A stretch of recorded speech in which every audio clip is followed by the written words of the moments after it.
Hello and welcome to the Ireland on the Fly podcast about the people and places of fly fishing in Ireland. Now, one key aspect of this podcast is to also bring you information and insights into the different fisheries around the country. And so every few weeks, we will be bringing you episodes focusing on the fisheries from those who know them best. And if you want your fishery to be featured on future episodes, then you can get in touch with us on Instagram.com/Ireland on the Fly. Today's show is on the River Bandon in Cork, and we speak to Jason Nash, who grew up fishing the river along with his father and grandfather, where he is now a guide and a fisheries consultant as well. And Tom, before we hear from Jason, we're hoping that these fishery focus episodes will really help anglers who are maybe thinking of visiting a new river or lough and to find out when it fishes well and where to get good information also. You were saying this to me starting off, and I was thinking, yeah, great. And after doing the first episode, because this is really the first one we've done, it really hit me. Wow, this is brilliant. Because, like, take me as an example. I knew nothing about the River Bandon. I've only ever seen it once, and it was really fascinating to hear Jason talking about it. And like, sounds like a cracking fishery. I mean, hope they all go like this, because, like, after listening to Jason, I really want to get down and go fishing it. It's really good. And I can only say for me, because once again, I was listening to it as a person who's never been there before, give a lot of good information. Practical. Practical that you can pick up on, and hopefully give you some sort of foundation to go fish, to go and fish it. Really good, really good. Yeah, it's one of those kind of actually, like I find traveling down to West Cork, I go through in a Shannon, I'm passing over the Bandon. So, you're yourself, every angler, you look over every bridge or piece of water, and I've seen fellas fishing down there, and I just know Jason Nash from following him on Instagram, and it's always, when you kind of go, I have to get down and fish there. And so again, I hope people listening to this episode will kind of get the same out of it that somebody like myself would, and yourself, Tom, would go, oh yeah, actually you've got a bit more out of it. You kind of go, yeah, now I will actually. And this is, when I need to go and, who I need to talk to. It's like, I don't know about you, but like at the start of the year, I write out a list of kind of the different places I want to go visit. 90% of them I never get to it, of course. And I keep refreshing the list every year. And these are only ones in Ireland. Like, and I know we slag each other about the bucket list, like the local bucket list, but like the River Finn in Donegal, I've always wanted to fish that. The Drows, I've fished the Drows on New Year's Day, but I haven't fished it kind of April, May. I've never fished the Moy. So there's all these rivers, and I want to find out more. And the Moy, and again, we found out great information from Paddy McDonald on it. And even actually, where there's somewhere I was down at the weekend near Drogheda, and I was down at Mornington, which is the entrance, I think, to the Boyne going in. Yeah. And again, I was looking at that going, wow, I'd love to know, is that worth fishing? Those lads out actually at the estuary out spinning. But again, who do I talk to? Where do we go? So hopefully, maybe if there's anyone listening. If there's anybody listening, just get on to us quick. Yeah, exactly. Yeah, but it's really true. And you're very right about that, because whenever we're passing a river or lake in the car, I do get reminded that there's a road ahead of me. Debbie does tell me, there is a road, but I'm always the same. You're always looking over a bridge. But it's like what you said. I mean, that bucket list, the local bucket list, we'll call it. Yeah, there's places like, you've never fished the Moy. I've never fished the Moy. After listening to Paddy, I was like, God, I have to get up there. Definitely same with the Bandon now. There's so many places, and this is hopefully what we can get through with doing these feature episodes, and just making people more aware of them. Because I'm sure, like myself, when I think of salmon rivers in Ireland, I have to say, like, I wouldn't think of the Bandon straight off. But then after listening to Jason, you sort of go, wow, that's a serious fishery. That is a serious fishery. Yeah. And even his stories about the sea trout, which again, I think is really interesting. Like, it was, fished a lot more for sea trout in the days gone by, fish less now. But is it fish less because there's less fish, or is there less fish shown because it's being fished less? So we touched on that, and it's a thing that really interests me, because remember we were saying, you asked me had I done any nighttime fishing. Never done nighttime fishing for sea trout. When Jason was mentioning that, and he was talking about the takes, you just sort of go, wow. I did it once. Did you actually? But it wasn't now proper. It was fascinating. It was I did it with Ken Whelan on the River Dodder in Dublin. You did not on the Dodder? You haven't read my book, obviously, because I did a whole bloody chapter on it. No, I haven't actually. I read my chapter. I read the chapter before. Yeah, everybody just goes straight to their chapter. Yeah.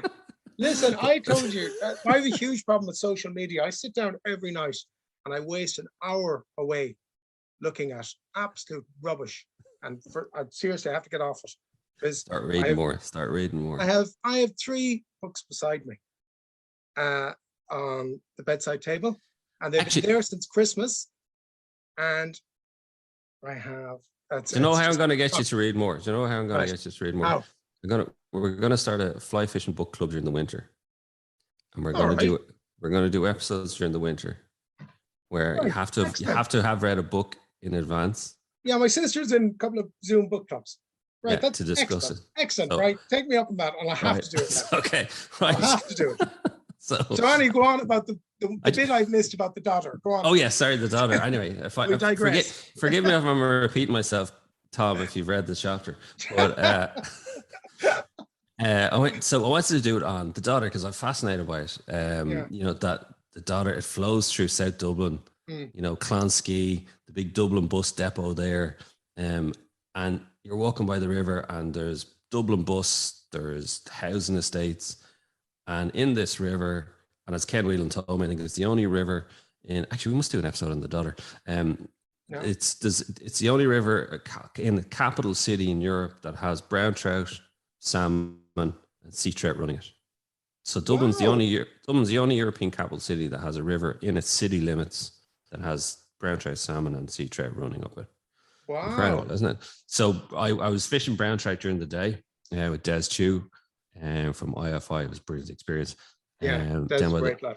And then met Ken that evening. Now I didn't stay out all night. It was more of a taster session, but it was amazing. We were literally down by the back of what's that park?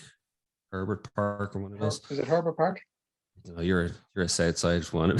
You know those better. I should know. Yeah. But, somewhere along there. And we were fishing it, and it was like lights of the street lights. Like as Ken says, it's never perfectly dark, so the sea trout aren't as wary. And they'll still take. So you have the light from the street lights kind of blending into the river. And you're literally at the back of this park, and only the loonies are out at that time, like the fly anglers, like yeah, and and yourself, and picking. Thanks for including me in that. Picking off the sea trout, and it was just now. I think we fished till about probably midnight. It was incredible, absolutely amazing. Read the book; you'll get a great taste. Oh, yeah, I'm gonna have to read that. I'll have it read. I'll have that chapter read for the next episode for the book club. That's a good idea, actually. And that's a bit incestuous, isn't it? Doing my own book now for the book club, I think. Yeah, well, not for the first book. You can at least wait till on the second or third one. And here's a great one for Christmas. Right, Kier, before we digress too much and lose all the listeners who actually are avidly waiting for Jason, let's hear from Jason now, who first gave us an overview of the Bandon fishery. Primarily where I fish is along the Bandon Angling Association waters. And along that, we have 8 miles of double bank fishing. And yeah, the beauty of it, as we've discussed, is just that you can pick wherever you want to go fishing. There's no beats or anything like that. Like, so if you're a member or a visitor like that, like, you know, you can fish wherever you want, and invariably like that, a lot of the time you'll have plenty of space. And there's lots of different kind of fishing, lots of different runs, different lights, different pools that are suitable for a lot of different methods like that. And then in different parts of the river, we'll say up along Enniskeane, Ballineen, there's another club up there as well that is quite accessible as well for day permits. Up along Dunmanway, we've got another club up there, Dunmanway Trout and Salmon Angling Association, and they've got some very, very nice fishing up there as well, especially for salmon there now in the flood, or trout as well, like that, like, you know, during the summer months.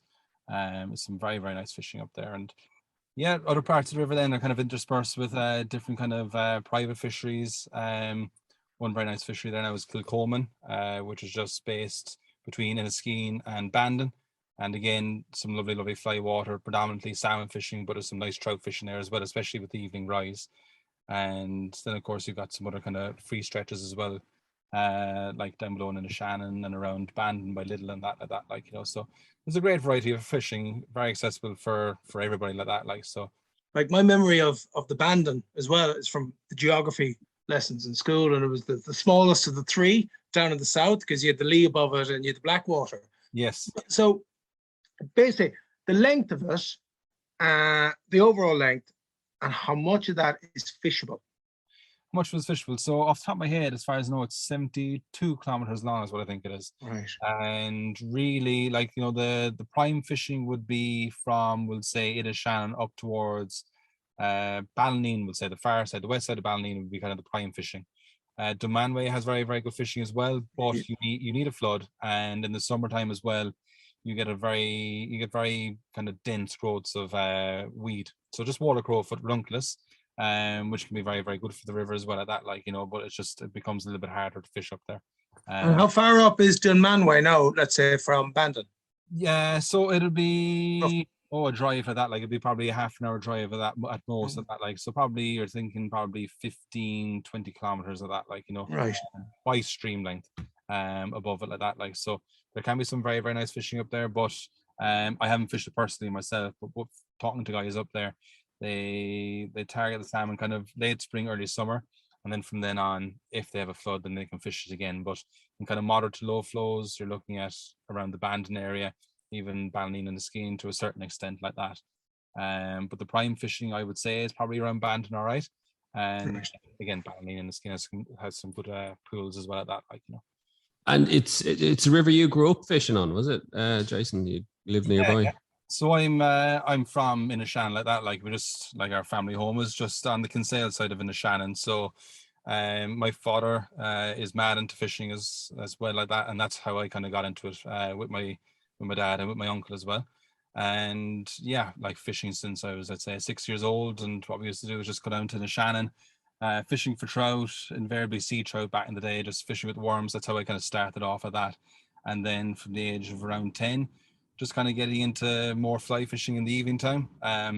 Like, yeah, kind of maybe kind of against the trend. Probably my first time fly fishing was actually for sea trout at night time, without in the evening time with my dad, and just fishing with a little lemon partridge like that, like getting loads of brownies. And then just as it got darker, then, like, you know, getting that sea trout, which was a great thrill. But spent a lot of time down below in Shannon when I was growing up during school. Yeah, anytime on my summer holidays of that, as soon as I was old enough just to kind of, you know, go down to the river and be responsible enough to be down there by myself, I just spend every hour of my summer holidays down there like that, like, you know. And used to have some great sea trout fishing down there like that. So lovely salmon fishing as well, especially when the water was low, mostly bait fishing like that, but worm or shrimp, very little kind of salmon fly fishing down there. That'd only be a very kind of a surprise catch there now. Like, invariably it was mostly sea trout fishing at nighttime was the best sport for the fly like that. But it was it's a nice little fishery down there, and yeah, lots of good memories of just, you know, learning how to fish down there and learning kind of watercraft and the different behavior of salmon and trout, because when you're spending so much time in the water, you see all these kind of different behaviors, and you learn over time how they kind of, you know, how they adapt to different conditions, and then how you kind of have to adapt your fishing to different conditions as well. So yeah, it was a great learning curve, and a great way to get to know the river. Actually, can I say, it's funny actually, because one of our recent episodes was actually on sea trout in Connemara, the glory days of it. What's the sea trout run like on the Bandon now? Is there much? At the moment there now, it's not, like, it's okay. It definitely is nothing compared to what it was like, would say, 20 years ago. And even when I was growing up there now, it was very, very good, but I'd say I only caught the tail end of it. So when I was growing up, like fishing down there, I was a teenager at night time, and like you'd get a few nice sea trout like that, like, you know, nothing massive, like, but by Irish standards, like, you know, nice trout between the pound and a half, that kind of way. And some nights were very, very good. Like, you might get, like, you know, 5 or 6, which would be good by a kind of abandoned standard. But kind of around maybe around 2005 or so, it just started slowly kind of declining. And there's no real single reason for that. It's probably just a mix of different reasons. Like we say, maybe some reasons could be good, and that maybe, you know, water quality could have improved. I know for sure, like, you know, there's a good head of brown trout in the Bandon River.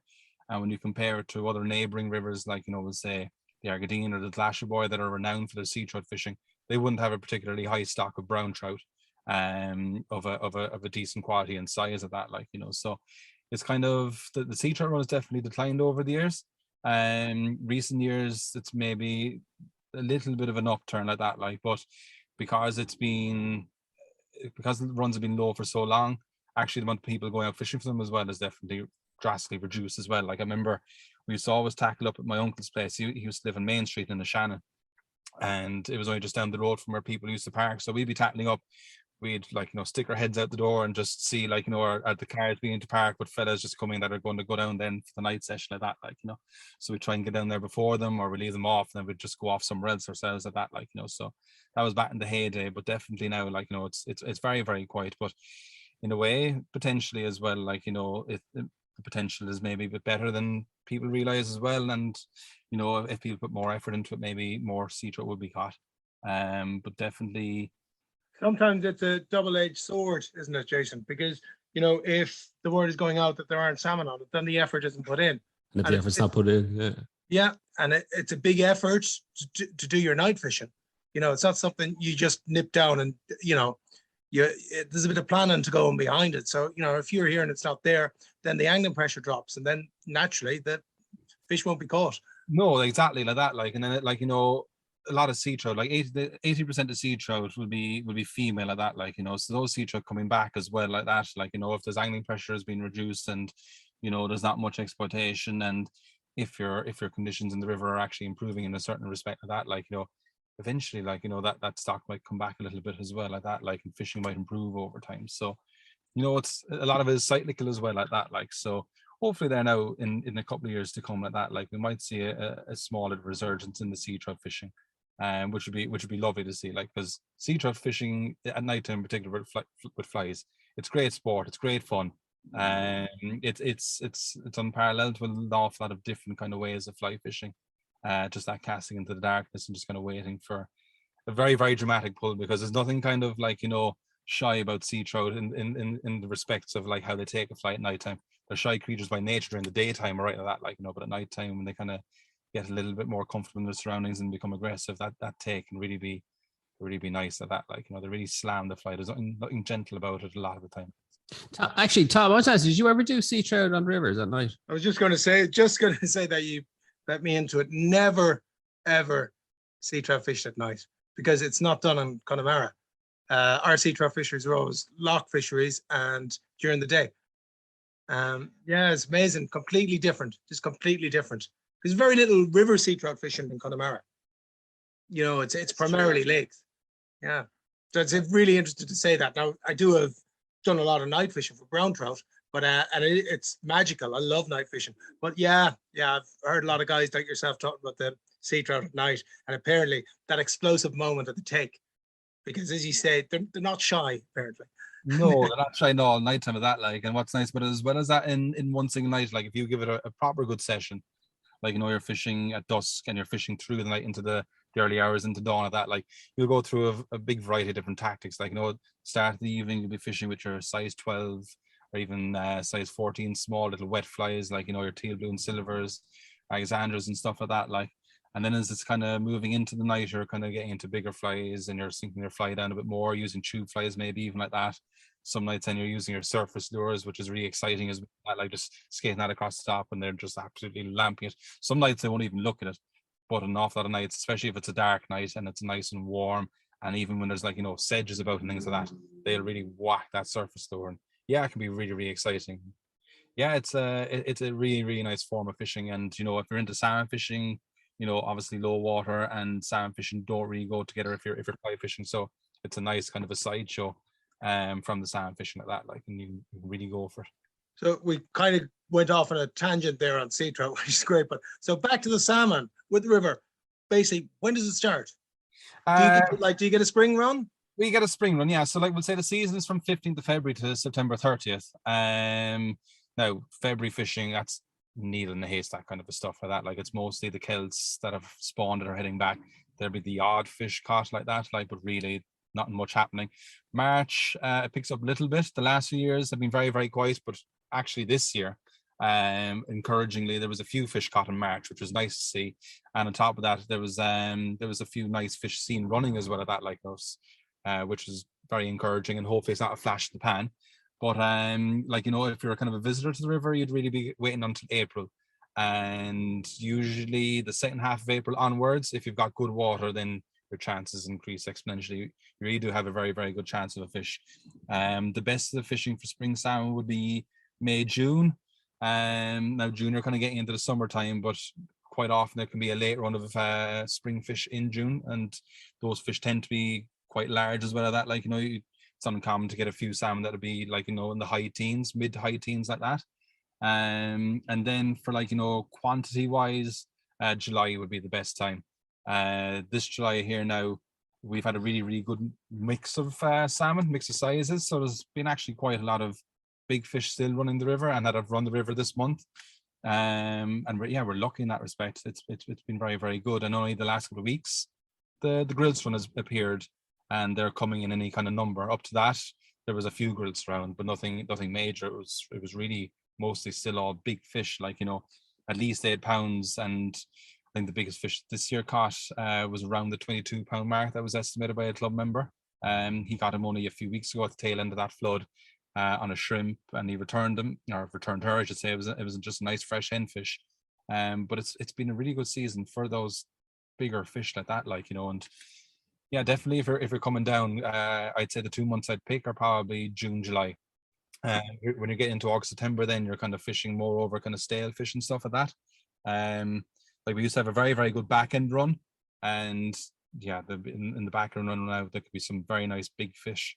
But that kind of tapered off around 2011, 2012, and that's been seen everywhere really around Ireland, around the UK as well as that. Like there's no one river that's really bucked that trend. Everywhere has kind of followed suit, but in a way, I don't think we've made up for it in the numbers, like, you know, by the compensating on summer runs or spring runs. But the last year or two, all right, definitely the runs have, you know, they're not bad. Like they've improved maybe a little bit.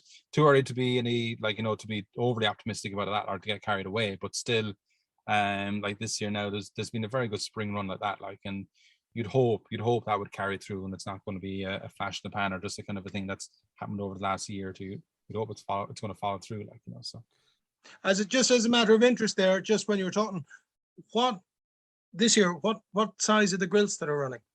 The grills so far, so a lot of them have been kind of around the 4 or 5 pound mark. There's been a few 2 or 3 pound, like, you know, the really small runs like that, like, but a lot of them have been around the 4, 5, 6 pound mark, and they've been in good condition as well. Like, you know, nothing really scrawny or skinny like that. Like, you know, they all look well fed. They're in good proportion. Even the small fish like that, like, you don't mind getting small fish like that. Like, I mean, they've been around forever like that. Like, you know, some people will say, like, you know, that's a really bad sign. Again, fish so small. But if you look back at the old books and old magazine articles, like, you know, on trout and salmon and stuff, those small grills, they've been around forever. But the thing is, the most important thing is that, like, you know, they're well proportioned, they're still stocky, they're still well fed.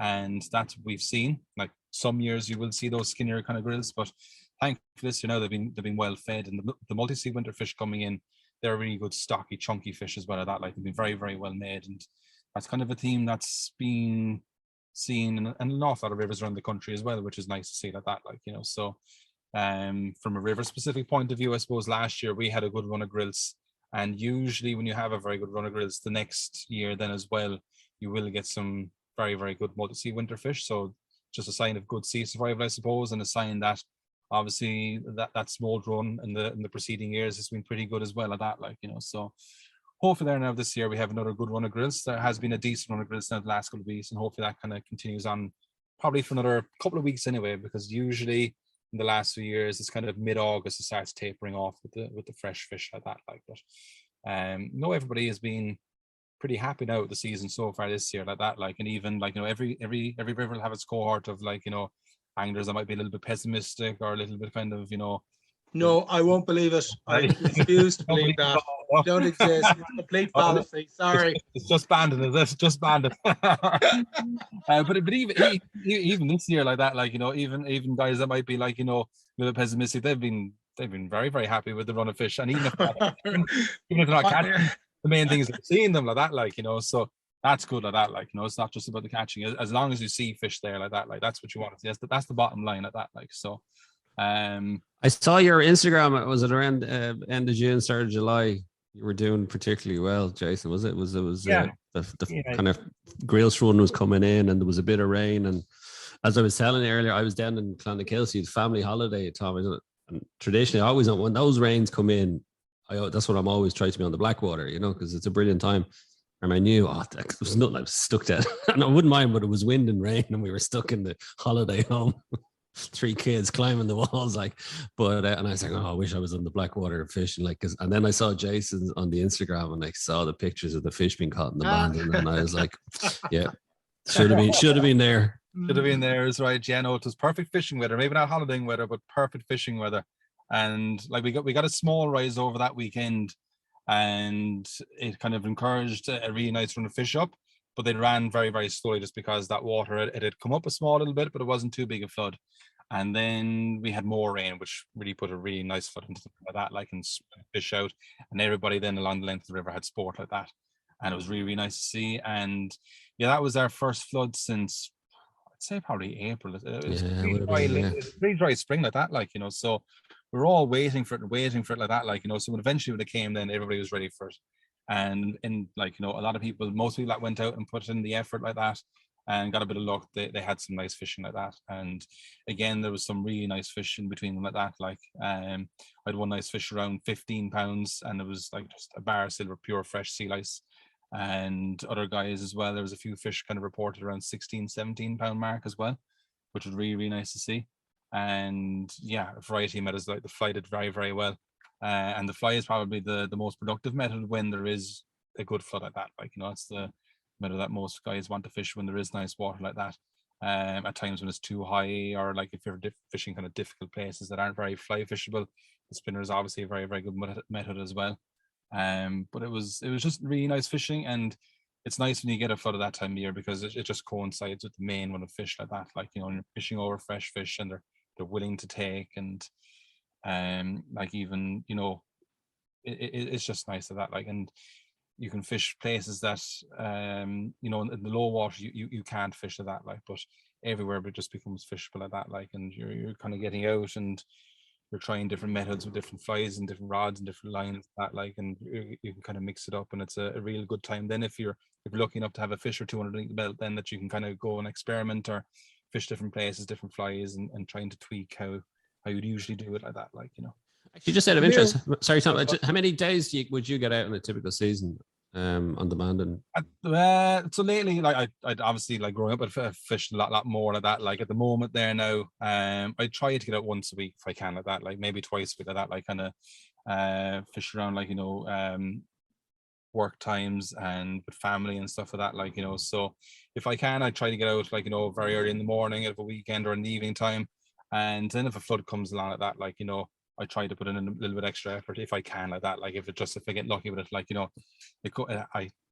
it coincided there now, that flood in July coincided with my family there away on a holiday like that. So I was timed that well. Timed it very well. Sent them away, was it? Sent them away. Sent them away. I was fishing by morning, getting up at silly o'clock, 4 or 5 o'clock, fishing away for a few hours, go to work, then after work, then going back out again like that, Brilliant. So make hay plans in that respect. So that doesn't happen very often, but the timing of that holiday was, from a fishing perspective, very, very good. You timed that one really well. Yeah. And would you actually recommend, in terms of, do you like that kind of dawn time for fishing, for catching in the summertime? Yeah, no, definitely that. In the summertime, because the days are so long, that it's nice to be able to get down there at 4 o'clock and make the most of the day like that. And definitely you're going to have fresh fish coming into the pool. Other kind of more resident fish, they're a little bit more active as well before the sun comes up and kind of gets very, very intense and the temperatures come up. So they can be a really, really nice take. And again, the evening time as well, once that kind of sunlight, once the intensity kind of just dies down and reduces like that, you've got another great chance again at that, But even when you have a flood, I think on the Wednesday there now, we went fishing, we had a job now out in West Cork at that, and we managed to wrap it up a little bit earlier. So I went out fishing with a colleague like that, and we got out around, was it 3:30, 4 o'clock? So I got fishing a little bit earlier, and actually that first day was first cast, bang into a fish like that, it was like that, so the river was just unformed, the fish were there, and it was just really, really nice fishing. And we all got a couple of fish that day, and it was really good sport. So, depending again on the light conditions and the water conditions, the clarity of the water, the height of the water, like you can have great sport during the day like that, as well. Like, but when the conditions are a little bit tougher, definitely morning, evening, they're the times to kind of concentrate on like that. Definitely. My understanding of the river now, it's been couple of years now since I've seen it. Yes. It would be, it's not a huge river. It's a big enough river, but are we looking at single-handed rods, or what's your go-to outfit? Yeah. So my go-to outfit in a flood situation, that is a switch rod. I grew up kind of with a bigger double-handed rod, like a 13-foot rod, but really, on a river the size of the Bandon, there's no need for it. On average, the width of the river is about 20-25 yards, we'll say.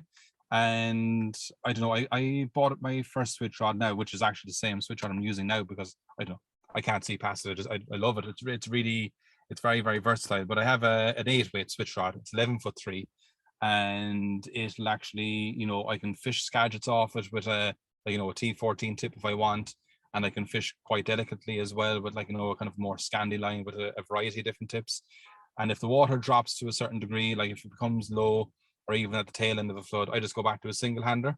And I think a single hander, for a 7-8 weight rating, it's very, very handy, because I don't know, the Bandon in particular has got very, very clear water when it's not in flood, and definitely fishing, a light setup with a taper leader and small flies, you definitely are giving yourself much more opportunity. Whereas if you go out with a double hander or a switch rod, it's just, you're not going to be as stealthy, you're not going to be as subtle with that presentation like that, so I think just, switch rod is absolutely perfect for a flood. And as soon as it comes to the tail end of that flood, just kind of scale it back down, and you give yourself a much, much better chance altogether like that. And that's really interesting about what you say about the clear water and having to find down. It's not a thing you normally, I won't say it's not unheard of in salmon fishing, but it's not the norm, of having to find down with the tapered leader and everything. I just think I hear a lot of our salmon water being peatier stained waters. Yeah. Yeah, no, definitely with the West Coast there now like that, I'd say you probably have a bit of a bigger window like that. And even going just back for a minute as well, back to the sea trout, I know as well in the daytime as well like that, with that little bit of color in the water, you can get sea trout in the fly at daytime, and Connemara is synonymous for that. But definitely down here in the south, definitely on the Bandon River, it's nigh on impossible to try and get a sea trout in the daytime. With wet flies, you might pick them up in nymphs, or certain times of the season you might pick them up in dry flies as well and stuff like that. But in the daytime it's hard. And definitely with salmon, if you can just if you just scale it down and use very, very small flies as well at that, little size 14s or even smaller again like that, and on a nice trebles, doubles, singles, whatever is your. Can you use trebles? Yeah, it's still open river, so we can still use trebles of that. Personally, I don't mind. My box. What's your favorite? My favorite would be double, just because I'm a member of a club out in the shore as well, so I can use the same flies for both rivers like that. The doubles are very, very good hookers like that. They're really when the fish takes, a lot of the time you will hook that fish. Certain makes might be a bit better than others at that, but I think just looking at different kind of shrimp patterns, looking at the darker kind of colored flies are just normal stoats, tails, and then looking at kind of more modern kind of patterns. Well, modern for maybe this side of the world, the Francis fly that hasn't been used for an awfully long period of time around this side of the world anyway. It's I suppose most famous up in Iceland like that, and maybe up in the Scandi countries, Norway and that like that, but it hasn't been relatively commonplace to use a Francis fly, I would say, in Ireland over the last number of years. That it's kind of becoming more popular recently over the last few years, and I think that seems to be a very, very good fly like that, and a versatile fly as well. If you use in bigger patterns for bigger water, and then really kind of get those small little flies, those small little patterns in the low water, and they work very, very well. And chopping and changing with just different kind of styles of fly as well, those small little Scandi tubes as well, they can work very, very well. On the Bandon there now in springtime, if you've got a very nice flood, a lot of the fish, the early fish, they want to belt on straight through the system up to the headwaters of that, but if you're fishing a nice kind of a long wing and a Scandi tube, they can work very, very, very well. And in the lower water then again as well, if you just dress them on very small little tubes, half-inch tubes or even smaller quarter-inch tubes, if you can get your hands in them, they can work very, very well. And fishing with patterns that standard patterns. Like my go-to pattern before, like, and still even to a certain extent today now, would be that green butt gold cascade. It's just such a good fly, especially when there's a hint of water or a hint of color in the water like that, like, you know. But it's nice to mix it up as well and use a variety of patterns of that, like. And definitely I've tried to kind of broaden the horizons now over the last couple of years as well, like, and just using those different patterns, and you get a much better satisfaction like that, like just going through a different array of patterns like that, like. And they all have their day like that, like, you know, and they all suit different conditions like that. So it's nice to kind of mix it up a little bit. Can I ask you, Jason? Well, I have you, and that's what I like about these interviews, because Yeah. salmon fishing is my first grow, and I love getting experts on because I can actually ask you now the questions that are always at the back of my head. This time of year, the river's low. Yes. What kind of tips to kind of, you know, and there hasn't been a lot of rain, you know, there's very few fresh fish, but how do you target them? What's the best way to go about targeting the fish on the low river like that? The low river like that, like, so on the Bandon anyway, if early mornings anyway, so at this time of year now, the areas where you can fish are far reduced to that, like, because in fairness, the Bandon, especially in its middle lower reaches, it's a relatively low gradient. So, like, you know, where in some rivers you've got a nice high gradient and there's always a good flow, and, you know, if you don't get them in traditional kind of down across kind of methods, some guys just target them with nymphing like that, like, you know, and in that nice kind of pocket water, it's very, very well oxygenated, it works well. So actually, I just want to actually go back on that. So are you literally looking at it like from a trout nymphing scenario? So you're looking at that riffly water, putting on a nymph style and literally going with the same tactics? On some rivers you would. On the Bandon, it's not particularly effective, and just the reason being is because it's relatively low gradient. We haven't, when the water is low, there's no, like, it's far reduced how many areas have got, like, you know, nice riffly water, nice fast water, which invariably you do need for nymph fishing. Now, some guys, they will catch them as a bycatch for their trout fishing like that. The very odd person would target for them specifically with the nymph. But in general, at this time of year, it can be very, very hard when the water is very, very low. You kind of want to go down, if you want to give yourself the best chance, get down there very early in the morning, because those areas, they're not plentiful and people are going to fish them, and, you know, people will fish them. There's going to be added fishing pressure like that. So really, early hours and getting down there with a single hander, and even get maybe a lighter rod, like a 6 or 7 weight, and concentrating in those areas where you know the fresh fish are, having a long tapered leader, and then starting off with, like, you know, a fly that you just have most confidence with, or that, like, you know, little cascade fly or little alley shrimp. Shrimp flies do work very, very well in the Bandon, but then mix it up if that's not working. Try, you know, a hairy Mary, which is really, really good as well, or a blue charm, kind of a very, very similar pattern, or a little stoat's tail or silver stoat's tail. If there's nothing happening up, you know, close to the surface, but, like, you know, I've got a nice kind of a single handed fly line there now. It's a Vision hybrid, and you can get a different density tips with it, which is very, very handy like that.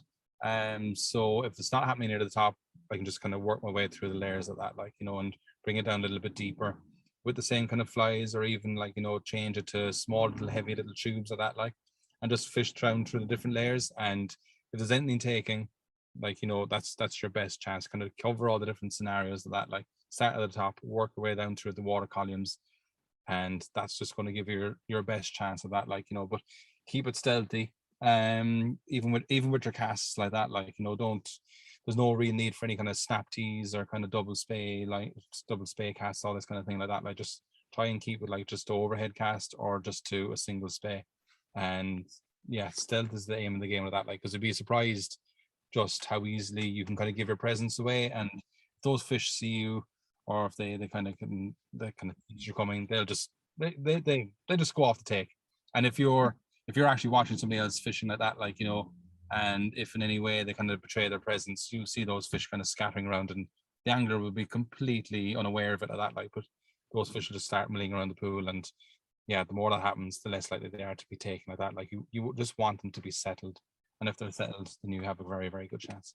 Think like a trout fisherman, nearly, like when you're approaching the low water, like, isn't it? Like, and even the tactics. And actually, was it in terms of the leader and the tippet? Like, are you going 15 foot? Like, I wouldn't go that, like, I kind of buy or make up my own kind of tapered leaders that like that would be 9 to 12 foot. Like the 9 foot tapered leaders that I buy, I'd usually add a little tipper ring to it and then put on kind of more leader like that. Like, and in the summertime there now, I would go down as far as 6 pound or 8 pound fluorocarbon like that. Like, I'd fish it fairly light. And just the reason being again is because, you know, that lighter tip, it just does aid mobility. And I would use my favorite knot is a Rapala knot again. Just a very small, nice, tidy little Rapala knot again, just gives it more movement like that. Like, and over the years of that, like, it definitely has worked. And even for bait fishing, like, it's one thing that I learned off my uncle, was that, like, refining it definitely helps you. Even with worm fishing, in front of worm fishing. Like one day there now, blowing a Shannon Bridge, fishing with worms, 8 pound line. And there was a what I thought was a grill spluttering on top of the water, and it just wouldn't take. I fished up in Bandon for a while, no good. I came back a few hours later and was like, right, try my 4 pound line. Now, straight away, I was like, you know, if I hook the fish, I'm going to keep the fish. I wouldn't use 4 pound line if I had the intention of, like, you know, putting the fish back, or if it was over stale fish, wouldn't recommend it. And anyway, I started fishing the 4 pound line, and it was just much more natural kind of a presentation, and the worm fluttering in the current like that. And after like 3 or 4 casts, I feel the fish in the worm like that, like, you know, and bang, had the fish. And as soon as I hooked it, I was like, oh no, this isn't the grills. It was in June, and it was like, oh no. So I was fishing it. I was kind of playing it around the pool for about 20 minutes, and at sometimes like I couldn't put much strain because it's only 4 pound line. Sometimes I had to actually flick over the bail arm, and then it would turn around when it didn't feel the resistance and kind of coming back up, and then start kind of playing it again. I think the 4th time I went down to the end of the pool, it just left the pool, and I had to start running. I had to start chasing it down, and I ended up landing it about 3/4 of an hour later, a couple of pools downstream, just at the end of the GA pitches, if anybody knows where the layout of Shannon. And it was a fish that turned out to be like 13.5 pound, covered in sea lice. So it was like, it's a fish that definitely sticks out in the mind like that, like in the memory like that. It was just unbelievable sport like that. Like, and the fish was bullying me the whole time. At hardly any stage was I able to have any control of it, but it was really exhilarating and very, very exciting. But it just kind of shows that, like, you know, kind of refining it and kind of just stepping down the gear and not fishing too heavy, it can make a difference like that, like, you know. Yeah, it's really interesting, that. Yeah. And just taking that experience from, like, you know, bait fishing before and bringing it into fly fishing, it definitely can make a difference. It just, especially, like, you know, when the current isn't as strong, you're fishing slacker, kind of slower water, you need to try anything just to impart that kind of movement into a fly. And even if you're, you know, if you're into dressing your own flies, using that kind of more mobile kind of material, like, you know, we'll say, for instance, you know, the park shrimp, people are, you know, they're adamant, you know, it has to be Arctic runner in the tail of that. Like, that's what gives the movement that makes that fly so successful at that, like, you know. So, you know, kind of look at your materials and pick out that stuff that's going to be extra mobile and use that to your advantage. What about streamers? I heard of somebody, it was a story that I think it was actually in the Earth, I think it was, and there was plenty of fish, but they weren't on the take.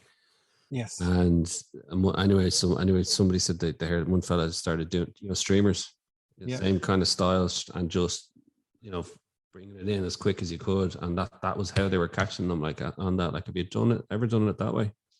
It's something that I want to do. I kind of get sidetracked in that. I love streamer fishing at the start of the season. So the start of the season, when salmon, they're just not about, spring salmon at least, I target brown trout with the streamers, and you can have really, really good sport, and you can pick out some really nice trout as well. This year now I went out one day, actually during one of the storms. I think it was Storm Francis or Storm Franklin, I think it was. And, like, the river was bowling down, but I was looking at the gauge, and it came level and it started dropping. And I went out, and it was blowing an absolute hoolie, but the trout were in a savage take, and they were hitting the streamers of that, like, you know. And I'm pretty sure if I use the same techniques during the summertime in a flood for the salmon, I'm sure you would hit the salmon like that, like, but I just haven't kind of got around to it yet. If we had a particularly wet summer and I kind of got my kind of fix of, like, you know, fishing the kind of more traditional kind of methods of that, and I wanted to change it up, I definitely gear towards them with the streamer then of that, like, you know. And yeah, even this season now, yet, like, there's still 2.5 months nearly left like that, like, you know. So if we get a few floods, I definitely will kind of target them at the back end with the streamer, because I know it can work very, very well, and I know, like, the guys like, Keith McDonald there, Yeah. got some really good sport of that, like, with streamers, fishing for salmon of that, like, and he had a very, very good day back in or in the springtime as well of that, like, with streamers. So that's kind of what gives other people then looking at his experience, looking at his level of success. That's what gives the rest of us a bit of confidence, and that's what will kind of encourage guys to kind of go out and try it. And I'd say definitely it's it can be very, very successful, I'd say, and probably even maybe more successful at times when the more traditional methods aren't working. Yeah, exactly. Something different, showed something in a different way. Like, yeah, exactly. And actually, yeah, when you see the fish that Keith catches, it's really, really, really nice at that. Like, I mean, some really nice big trout.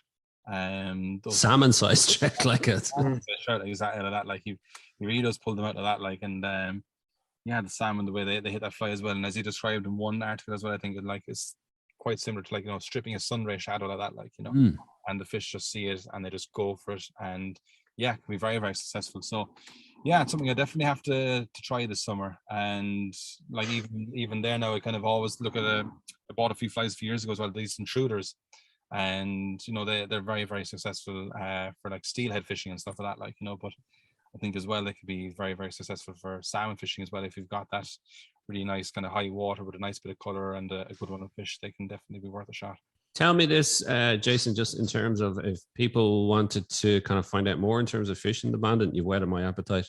Where's the best place to kind of get information about the beats or permits, all that kind of stuff? Yeah, so my own club, Bandon Angling Association, we have our own website. So it's just www.bandonangling.com. And on that website, you can actually, you can buy your permits as well, which is very, very handy. Beforehand, we used to meet people to, give them the permits and sell them the permits and things like that, like, but it wasn't always easy. And, sometimes we'd be waiting a couple of hours a day, might be waiting a couple of hours and stuff. Whereas now, if you're in your car and you're just in Bandon, you're just like, I want to go for a cast, just go online and you can get your permit, and away you go at that, like, And the website as well, there's a little map as well that has all the names of the pools and stuff like that, like, so if you've been chatting to friends, or if you've heard of a pool fishing particularly well and you're not too sure what it is, just makes things easier like that and streamlines it.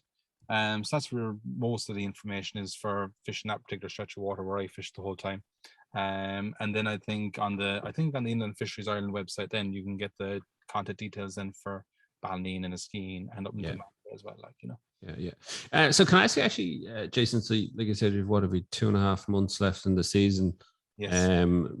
What will you be do? Would you kind of start to look kind of further afield? Do you start to kind of look to the coast? Do you kind of is the fishing gone off for a bit now? Like, the fishing's gone off for a bit now, right, for sure, for salmon like that. Like, you can still have sport with bait if you're fishing with worm or shrimp. But fly fishing there now. Anytime I've been fly fishing lately for salmon like that on the Bandon, I just go fishing in the evening, and invariably then I just go fishing for trout afterwards. That, like, it's a nice time of year for an evening rise.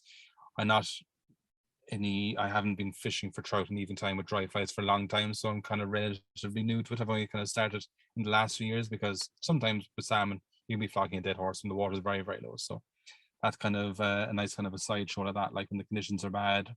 Otherwise, bass fishing along the coast can be very, very good. Last year now I started fly fishing for them, and that was really exciting, really, really exhilarating like that. Like, so I've lured fish for bass for a few years there now with James Barry. I got into it with him, and like, he was showing me the ropes along the Copper Coast and stuff like that, like, and then bringing those techniques and kind of bringing them to my kind of local areas, that, and trying it out, and really, really got into it. It's a really exciting and fun way of fishing. And last year then started to kind of get more into the fly fishing like that, and that's been really, really fun like that. Like, so kind of spoiled for choice down here like that. So when the water is good for salmon fishing, it can be very good and you can have very good sport. But sometimes if it's just not happening, you can go for the bass, you can go for the sea trout or brown trout like that. Like, and it's nice to change it up. And I think as an angler as well, it kind of broadens your skills and you kind of sharpen up in different areas. And even sometimes then what you might learn from a trip out bass fishing, it can actually be applicable to bring it back to the river, like for trout or salmon fishing like that, like so I think it's healthy to kind of fish for different fish species with different kind of methods, be it with like different fly methods or even different lure methods or whatever like that, like. And then this time of year as well, I kind of try to get to the river shore as much as I can. Again, if the Bandon is very, very low, the shore has a good base flow like that. There's nearly always a very good flow of water in the shore like that. Like, so I joined the club in Cork there now a few years ago like that, like, and yeah, you can fish very, very, very well. And there's some very nice big salmon there as well, which is obviously a big attraction as well. So from now on, hopefully, I've been there once this year, and I had a grill, so now it was only, what was it, 2 weeks ago, and we missed a few more fish and stuff as well at that, like, but coming to August, September, I can still fish very, very well. So I'm hoping to get there now a few more times, especially if we're waiting for flood in the Bandon to transpire for a little while more like that. Otherwise, might try and squeeze a cast in on the Blackwater. I'd usually fish Glenda Powell's beat. I fished Jason Corkman's beat as well now this year down below in Ballyduff, which is very nice. But yeah, it's nice to try and fish different rivers. Sometimes at work if I'm lucky as well.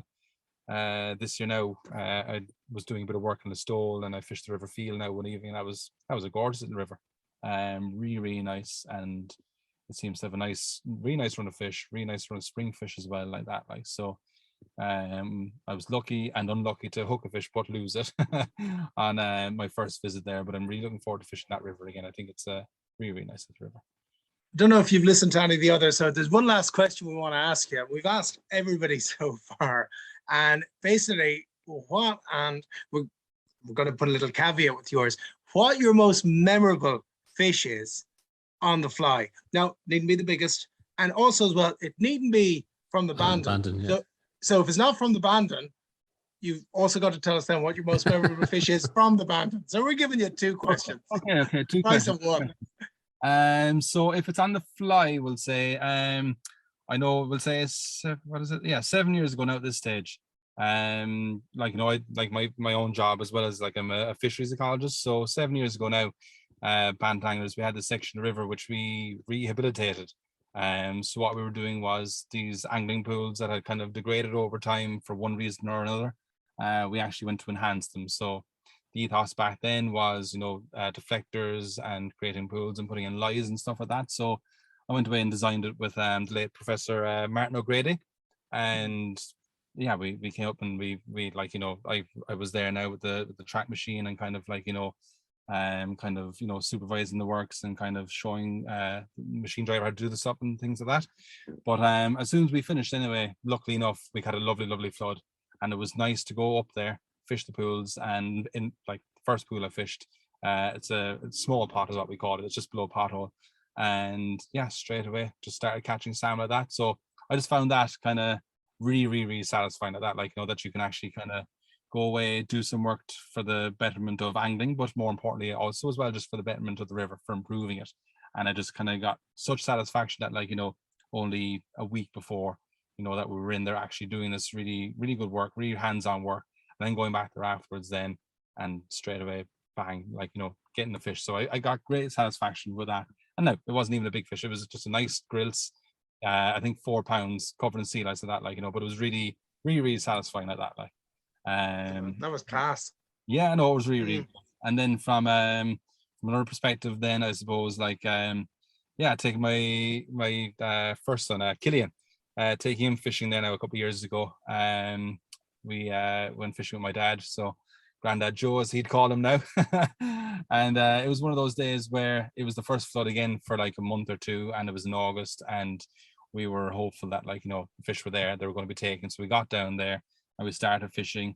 I had Killian, he was only a baby, he was in the sling, and he was oohing and ahhing, and he was loving it and very patient like that, like, so we actually had a nice little bit of time there.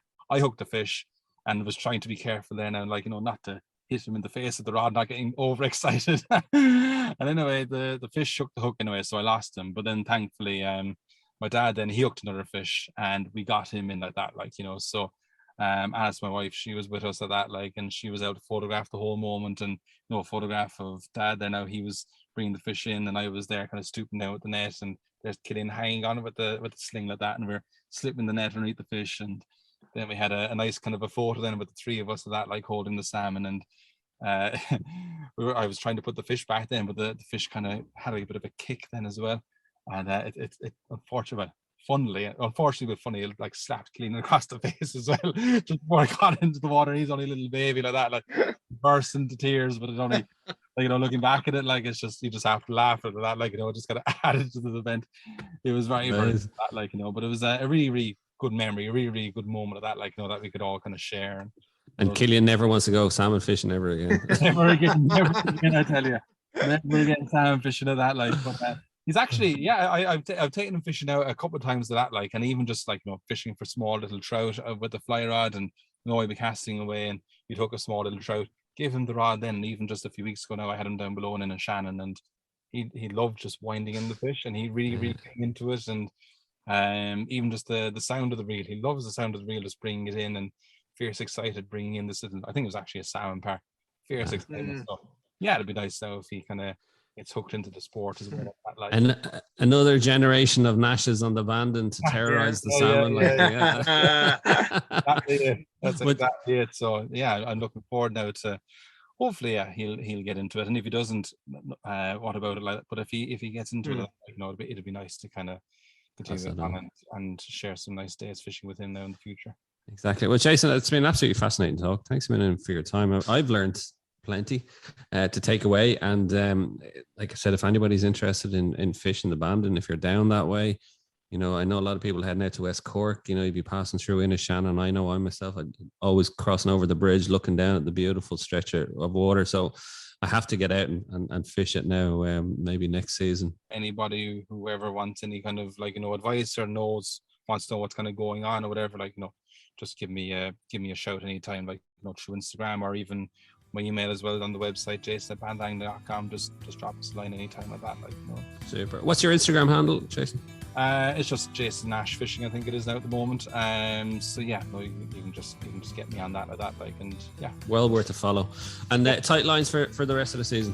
No, you too as well, and thank you very, very much for having me. Yeah, Jason, thanks very much. Really good to talk to you. Our thanks to Jason Nash for joining us on the show. And don't forget to rate, review, and follow the Ireland on the Fly podcast on Apple, Spotify, or wherever you get your podcasts from.